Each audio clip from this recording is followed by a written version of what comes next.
Hello and welcome to the GRADD Dialogue. My guest today is Nick Grinstead.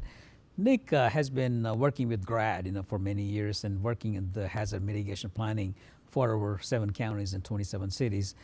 Nick has worked with the Kentucky Emergency Management through the University of Kentucky's Hazard Mitigation Grants Program Office, which is also part of the Martin School of Public Policy and Administration. Nick's role during this time has focused on reviewing the editing local hazard mitigation plans, writing parts of the local hazard mitigation plans. He's also responsible for writing 2 statewide hazard mitigation plans, and at the present time he's also pursuing his PhD. So I guess within a short time I'll be calling you Dr. Grinstead. You will not be calling. I'll still be Nick. I think when I do the introduction, people watching this, they're gonna say, "What is hazard mitigation plans?" and all those things. But I think they don't realize that when there is any disasters or the hazard happens in our communities, there has to be a proper planning, to get the mitigation funds and everything. That's what we're talking about. Nick, you've been with us this afternoon. You're gonna be the hazard mitigation planning task force that we have, or the council, to be working and talking about our role for the upcoming year. So with that, let's just start out. What is hazard mitigation? So hazard mitigation is they are actions that reduce the risk from future hazard events. It's not recovery. You're planning in order to develop projects, in order to develop actions, systems that that will protect you from future hazards. That's hazard mitigation. So the hazards you're talking about the natural disasters? Natural hazards are what FEMA focuses on, the natural hazards. Yes. Kind of similar to what our region went through, at times goes through with the flooding. Yes, flooding is our major one, but you all suffer from landslides. That's a natural hazard that is important. You all have significant karst topography. That's a natural hazard that you want to be prepared for. Of course, we have the extreme weather events. We have snowstorms, major snowstorms, ice storms. Yeah. Absolutely. Yeah, I think we went through in 2009, one of the worst ice storms that we had. It was, it was major. We're not going to come out of it. And I think, with the recent event that occurred in California, the earthquakes and everything else, and our region being, sitting on the Madrid, fault line. So that's something we'll be also doing, planning for that as well. Absolutely. Okay. So how does FEMA is involved in asking the communities and the regions like GRADD to do hazard mitigation plans? What is the benefit for the local communities? So the benefit for the local communities is, the immediate benefit, the planning results from the Disaster Mitigation Act of 2000, which was a revision to the Stafford Act of 88 and the Disaster Relief Act of 74. And in 2000, FEMA essentially said that in order to be eligible for our hazard mitigation assistance grants, not public assistance or individual assistance, but for the hazard mitigation assistance grants, for you to have projects funded that will help you to prevent effects from future hazards, you must have a hazard mitigation plan. So that's the core benefit, is that FEMA has 3 specific hazard mitigation assistance programs available, 2 of which currently operate are congressionally allocated yearly, and 1 that is a result that results from from presidential disaster declarations. So that's the immediate benefit. But there are, of course, other secondary benefits to the planning, which is the core of a hazard mitigation plan is to develop mitigation actions and projects. So it's a reason for the communities to get together and talk about risks, talk about vulnerabilities, kind of get an assessment or a catalog of what they need project-wise and action-wise. Because there's also a lot of other planning that goes on community level and regional level that the hazard mitigation plan can inform as well. When you hear about the big flooding issue, our area is more flooding than maybe earthquake or bigger issues, and luckily no anywhere right now. But then you hear the governor may be declaring as a hazard, maybe emergency declaration and everything else. So when that happens, that means the community may be eligible to get some assistance from FEMA or other federal agencies and everything else. But that's where the hazard mitigation plan comes in, because the plan, having a regional plan and maybe have some tools in that would maybe help communities to get the funding from the FEMA and other places? So it'll help immediately with when there's a presidential disaster, when Governor Bevin declares an emergency, And then Governor Bevin ultimately will request, in the event of a significant hazard event, the governor will request from the president a federal declaration. If the federal declaration, if the presidential declaration is approved, if it's then after FEMA helps through public assistance and individual assistance, there will be a hazard mitigation grant program. And it is through that the hazard mitigation plan is relevant. In order to be eligible for that hazard mitigation grant program that derives from the federal disaster declaration, you must have a hazard mitigation plan. And then why it is necessary to have a regional plan rather than having individual community plans? Absolutely. So the regional plan, the legislation itself requires that every community has a hazard mitigation plan.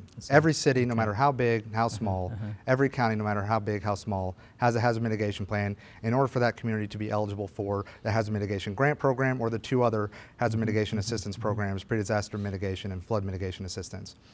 But there's some obvious difficulties, non-efficiencies in having every community have a separate plan. I mean, Kentucky has 120 counties. We have 400 cities, 400 plus cities. That's a lot of individual plans.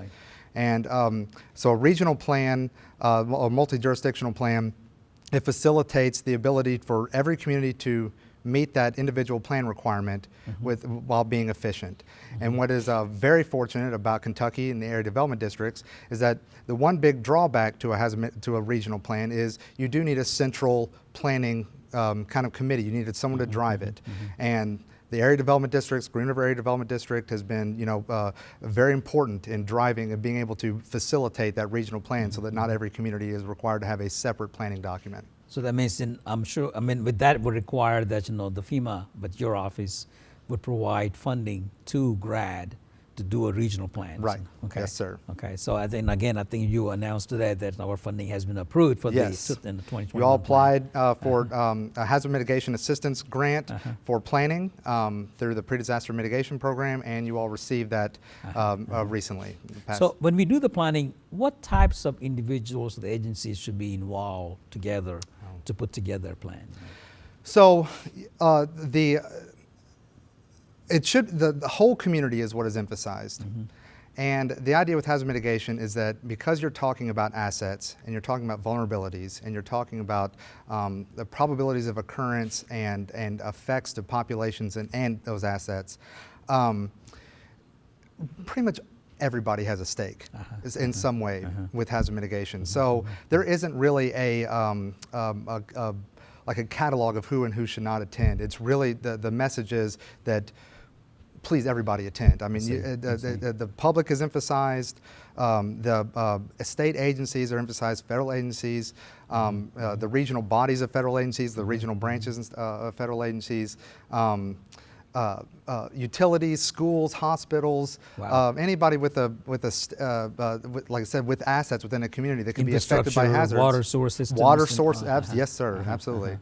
And especially emergency management folks, definitely. Yes, especially emergency management, floodplain management as well, building code and enforcement. Yes, so people on the regulating end of infrastructure and on assets are important as well. Insurance, developers, et cetera. So with the type of people you talked about, and also maybe some of the guidelines that you would provide for us to do the plan. Right. We work with the individuals all across the 7 counties to put together some sort of plan. Yes. Then the plan goes to you or the FEMA to get it reviewed and approved and everything else? Yes, sir. So there's a plan.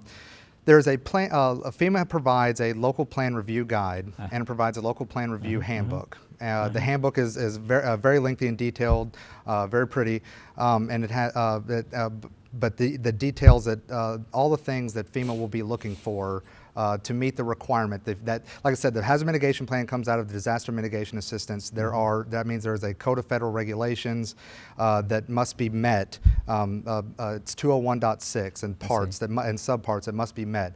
And so FEMA so the plan will be completed. And then I will receive the plan for review. I will review it for completion. It's not just completion. I'll review it for compliance with Right, those right. with that Code of Federal Regulations, that the plan has everything that needs in it, that for every community, that assets are identified, that impacts are discussed, that vulnerabilities are discussed, that that hazards are identified, the probabilities of hazards occurred, prioritization of projects, a number of things that I will review, and then FEMA reviews it. After I will review it, ask for revisions. FEMA will then review it, ask for potentially ask for revisions, yes, that's the. So I mean, so once we are lucky, to do the proper planning based on your guidelines and Right. your technical assistance, and submit that for your approval and everything else. So once it is approved, so all the communities in the 7 counties, the counties and all the cities will be eligible for applying for any mitigation funds in case of a hazard. That is an excellent question. Okay. So when when the plan is, because it's a regional plan, when the plan is completed, every community actually will not be covered until they, the legislation requires that every community have a mitigation plan. The community's mitigation plan is its adoption of the regional plan. So the city and the county will have to formally adopt through its legislative means, or its administrative means, adopt the plan and submit that adoption to FEMA. FEMA will approve that adoption, and then the community is covered under that plan. Well, and what that does is that incentivizes the community to be involved in the planning process, because in order to adopt, they've got to feel like that this regional plan represents what they need in their assessment of and makes risk. them eligible for the mitigation funds Yes, if they sir. have any hazard. Now, and again, I want to thank you for continually funding us to continue our planning in the regional level. Yes. It's a really great asset for our 7 counties. Also, you also announced that the GRADD, in addition to the hazard mitigation planning, you also awarded the seismic study grant. So can you kind of talk about that? With the couple of minutes we have. Yes, sir. So GRADD is also, this will be a part of its risk assessment. It's a plan integration, and the idea is that the Kentucky Geological Survey has significant amounts of data, and they'll come out and analyze some more data, or create some more data, in order to analyze the soil of the 8 county, the 7 counties of GRADD. And what that does is, it's not so much a study as it is a more nuanced risk assessment. Currently, we analyze our earthquakes according to a model that is based upon the West, and that is based upon it's a kind of an average model.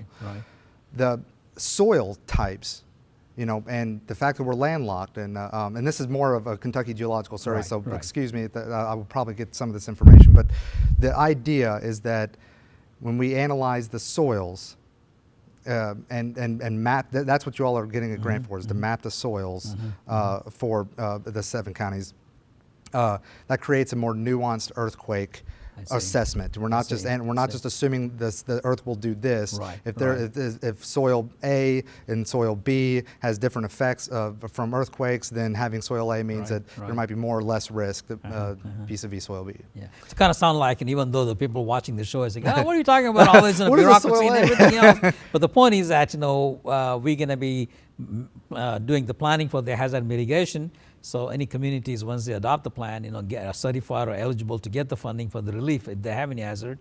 And second thing is that once we're studying the soil mapping, so that at least we'll be better situated to see helping out during the earthquake time, as far as can all work together and everything. Yes, you'll have a more nuanced earthquake assessment, of potential effects. So people watching the show, they got to realize that they've been assured. Right, and they'll be very excited to read through the risk assessment section of the plan. They will just eat that. I'd love it. Yeah. Nick, I want to thank you for being on the GRADD Dialogue. Thank you very much. You've been a great friend to us. You've been helping with my staff for many years, and very well respected statewide with all the 15 area development districts. We work very easy to work with you. Well, thank you very much.